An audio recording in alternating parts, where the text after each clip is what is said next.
Hello everyone, আশা করি সবাই ভালো আছি। আজকে আলোচনা করব নবম দশম শ্রেণীর রসায়ন বইয়ের সুপ্ত যোজনী টপিকের উপর। তো সুপ্ত যোজনী নির্ণয় করতে হলে আমাদের যে বিষয়টি প্রথমে জানতে হবে সেটি হচ্ছে পর্যায় সারণীর যে মৌলগুলো আছে সেইগুলোর যোজনীটা ভালো করে জানতে হবে। তো আমি এখানে যে যৌগগুলো নিয়ে আলোচনা করব সেই যৌগগুলোর জন্য যে যোজনীটা জানা জরুরি সেই মৌলগুলো আমি লিখে রেখেছি এবং ডান পাশে তার যোজনীগুলো লিখে রেখেছি। তো আজকে আমরা দেখব কিভাবে কোনো একটা যৌগ থেকে কিভাবে মৌলের সুপ্ত যোজনী নির্ণয় করতে হয়। তো আমরা জানি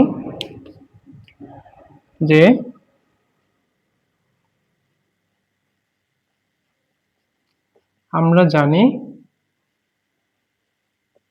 সুপ্ত যোজনী সমান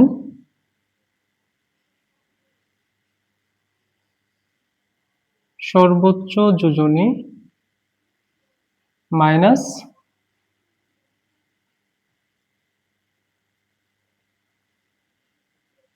সক্রিয় যোজনী। এখন বিষয় হলো যে একটা যৌগের মধ্যে আমাদের প্রথমত যেটা বের করতে হবে সেটা হচ্ছে যে পরিবর্তনশীল যোজনী যারা প্রদর্শন করে যে মৌলগুলো বেসিক্যালি তাদেরই সুপ্ত যোজনী নির্ণয় করতে হয়।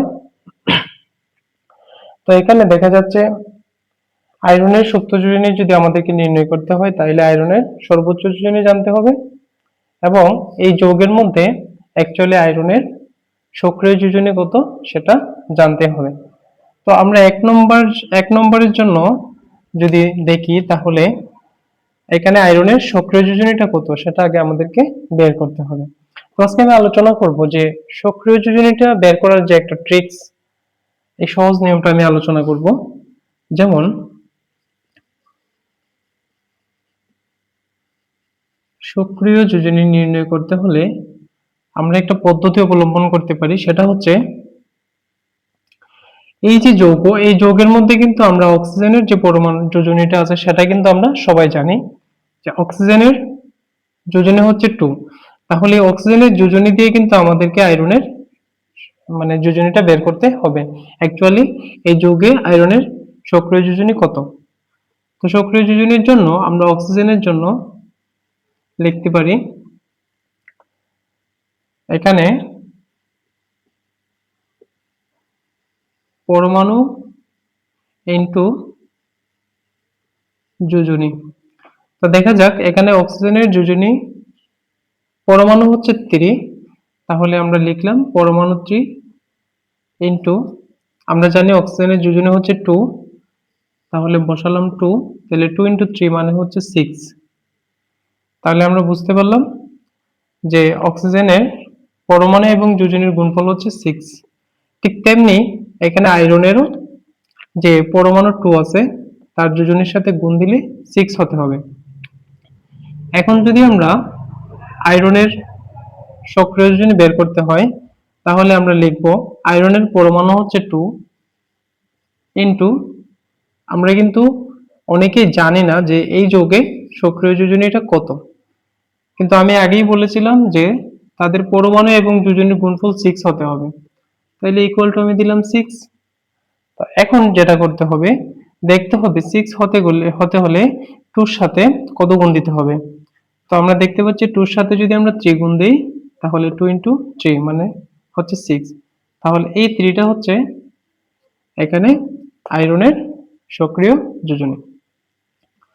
তো এখন যদি আমরা আয়রনের সুপ্ত যোজনী নির্ণয় করি তাহলে এখানে আমাদেরকে আয়রনের সর্বোচ্চ যোজনী বসাতে হবে। তাহলে আয়রনের সর্বোচ্চ যোজনী আমরা জানি 3, তাহলে সর্বোচ্চ যোজনী বসালাম 3 মাইনাস সক্রিয় যোজনী হচ্ছে আমরা এখানে পেলাম কত, সক্রিয় যোজনী আমরা পেলাম 3, তাহলে বসালাম 3, তাহলে ইকুয়াল টু 0। তার মানে ফেরিক অক্সাইড যৌগে আয়রনের সুপ্ত যোজনী হচ্ছে 0, আয়রনের সুপ্ত যোজনী হচ্ছে 0। তো বিশেষ করে যে সকল যৌগে পরমাণুসমূহ পরিবর্তনশীল যোজনী প্রদর্শন করে অ্যাকচুয়ালি তাদেরই সুপ্ত যোজনী বের করতে বলা হয়। এবং যাদের পরিবর্তনশীল যোজনী আছে তারা কিন্তু একের অধিক সুপ্ত যোজনী প্রদর্শন করে। এবং যাদের একাধিক যোজনী নেই অ্যাকচুয়ালি তাদের সুপ্ত যোজনী আমরা ধরে নিই শূন্য, বা তাদের সুপ্ত যোজনী বের করতে বলা হয় না। তাহলে আরেকটি যৌগ আমরা নিতে পারি, যেমন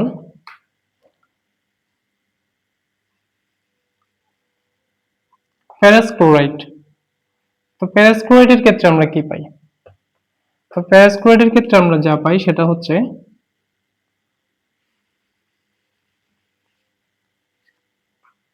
আমরা কিন্তু জানি এখানে অ্যাকচুয়ালি ক্লোরিনের যোজনী কত। ক্লোরিনের ক্ষেত্রে পরমাণু সংখ্যা হচ্ছে 2 এবং আমরা জানি ক্লোরিনের যোজনী হচ্ছে 1। বিশেষ করে কোনো যৌগের চক্র যোজনী বের করতে হলে আমরা যে জানা যে যোজনীটা আছে বা যে পরমাণুটার যোজনী জানি সেটা দিয়ে কিন্তু বের করতে হবে।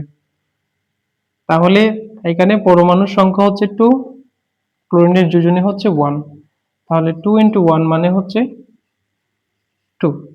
এখন আমাদেরকে আয়রনের সক্রিয় যোজনী বের করতে হবে। তাহলে এখানে আয়রনের পরমাণুর সংখ্যা হচ্ছে কত? 1। তাহলে আমরা জানি তাদের যোজনী এবং পরমাণুর গুণফল হতে হবে 6। তাহলে 1 × 2 মানে হচ্ছে 2। তাহলে আমরা জানি যে আয়রনের পরমাণু এবং যোজনীর গুণফল হতে হবে 2। তাহলে 1 এর সাথে আমরা জানি 2 গুণ দিলে মানে 2 একে 2 অর্থাৎ 2, এই দুইটা হচ্ছে কিন্তু ক্লোরিনের পরমাণু এবং যোজনীর সাথে মিলে যায়। তার মানে বোঝা যাচ্ছে যে এখানে আয়রনের সক্রিয় যোজনী হচ্ছে 2। তাহলে আমরা জানি আয়রনের সর্বোচ্চ যোজনী হচ্ছে 3 বসালাম। জাস্ট এখানে যে সক্রিয় যোজনী আছে সেই সক্রিয় যোজনীর মানটা আমরা বসিয়ে দেব। তাহলে আমরা আয়রনের ক্ষেত্রে ফেরাস ক্লোরাইড যৌগে সক্রিয় যোজনী পেলাম 2। তাহলে 3 - 2 = হচ্ছে 1। তো ফেরাস ক্লোরাইড যৌগে আয়রনের সুপ্ত যোজনী হচ্ছে 1। এখন আমরা দেখব কপার ফ্লোরাইড যৌগে কপারের সুপ্ত যোজনী কত।